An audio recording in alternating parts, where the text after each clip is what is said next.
Assalamualaikum warahmatullahi wabarakatuh. Perkenalkan, nama saya Melin Salintang Pratama dari absen 10 dari kelas 10 MIPA 6. Di sini saya akan menjelaskan sedikit tentang bahaya, dampak, peraturan perundang-undangan, serta konsekuensi bagi para pengguna dan pengedar nafsa.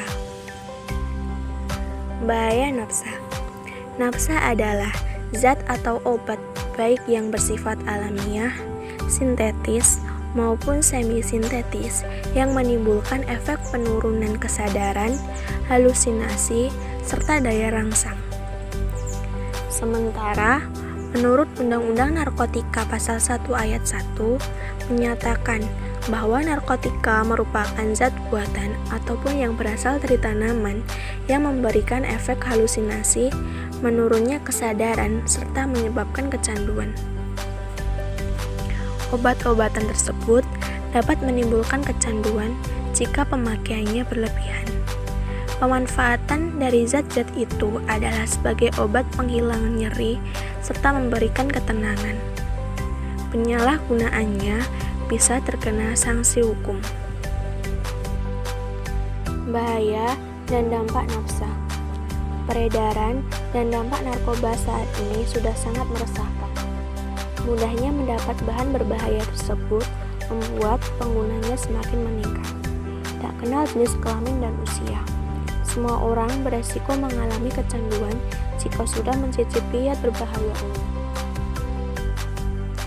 Meski ada beberapa jenis yang diperbolehkan dipakai untuk keperluan pengobatan, namun tetap saja harus mendapatkan pengawasan ketat dari dokter.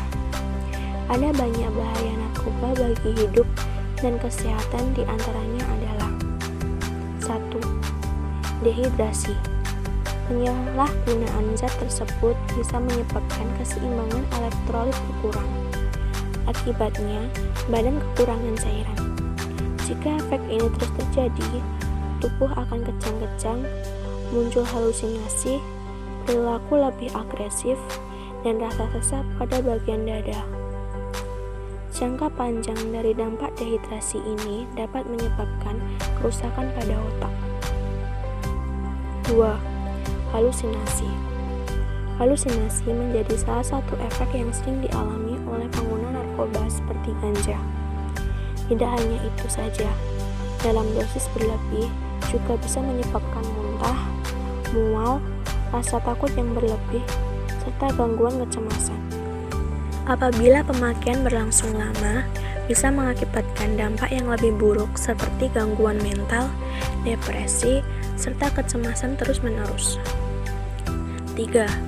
Menurunnya tingkat kesadaran. Pemakaian yang menggunakan obat-obatan tersebut dalam dosis yang berlebih, efeknya justru membuat tubuh terlalu rileks sehingga kesadaran berkurang drastis. Beberapa kasus si pemakai tidur terus dan tidak bangun-bangun. Hilangnya kesadaran tersebut membuat koordinasi tubuh terganggu, sering bingung, dan terjadi perubahan perilaku. Yang selanjutnya yaitu kematian. Dampak narkoba yang paling buruk terjadi jika si pemakai menggunakan obat-obatan tersebut dalam dosis yang tinggi atau yang dikenal dengan overdosis. Pemakaian sabu-sabu, opium, dan kokain bisa menyebabkan tubuh kejang-kejang dan jika dibiarkan dapat menimbulkan kematian. Yang selanjutnya yaitu gangguan kualitas hidup. Bahaya narkoba bukan hanya berdampak buruk bagi kondisi tubuh. Penggunaan obat-obatan tersebut juga bisa mempengaruhi kualitas hidup, misalnya susah berkonsentrasi saat bekerja, mengalami masalah keuangan, hingga harus berurusan dengan pihak kepolisian jika terbukti melanggar hukum. Perpu dan konsekuensi penggunaan dan pengedar nafsa. Undang-Undang Narkotika mengklasifikasikan mengenai siapa saja yang terlibat narkoba. Pengklasifikasian tersebut menjadi dua bagian, yaitu pengedar narkoba dan pengguna narkoba dengan penjelasan berikut. Pengedar berdasarkan simpulan pasal 35 Undang-Undang Narkotika adalah orang yang melakukan kegiatan menyalurkan, atau menyerahkan narkotika baik dalam rangka perdagangan, bukan perdagangan, maupun pemindah tanganan untuk kepentingan pelayanan kesehatan dan pengembangan ilmu pengetahuan dan teknologi. Akan tetapi, tidak semua pengedar bisa dikategorikan tindak pidana. Misalnya, peredaran narkotika dalam bentuk obat. Jadi, yang sudah mendapat izin dari pihak berwenang yakni Menteri Kesehatan. Untuk lebih jelasnya, lihat pasal 36 Undang-Undang Narkotika atau penyerahan narkotika kepada pasien oleh rumah sakit atau dokter berdasarkan resep dokter dapat dilakukan dan itu bukan merupakan pelanggaran hukum atau tindak pidana. Lihat pasal 43 dan 44 Undang-Undang Narkotika. Pengguna narkoba dalam Undang-Undang Narkotika terbagi menjadi dua, yaitu pecandu narkotika, yaitu orang yang menggunakan atau menyalahgunakan narkotika dan dalam keadaan ketergantungan pada narkotika, baik secara fisik maupun psikis. Lihat pasal 1 angka 13 Jo, pasal 54 Jo, pasal 127. Penyalahguna yaitu orang yang menggunakan narkotika tanpa hak atau melawan hukum. Lihat pasal 1 angka 13 Undang-Undang Narkotika. Penyalahgunaan narkotika pasal 1 angka 15 Jo, pasal 54 Jo, pasal 127.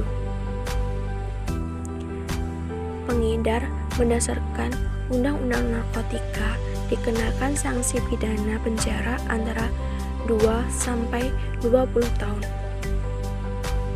Bahkan sampai pidana mati atau pidana penjara seumur hidup tergantung dari jenis dan banyaknya narkotika yang diedarkan, disalurkan, atau diperjualbelikan.